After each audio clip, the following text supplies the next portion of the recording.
All right, y'all. So, come to a job today, and I got water on the floor.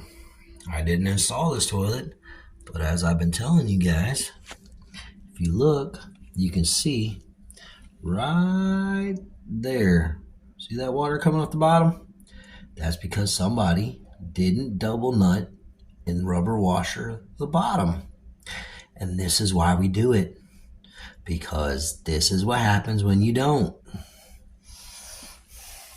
There ends today's lesson.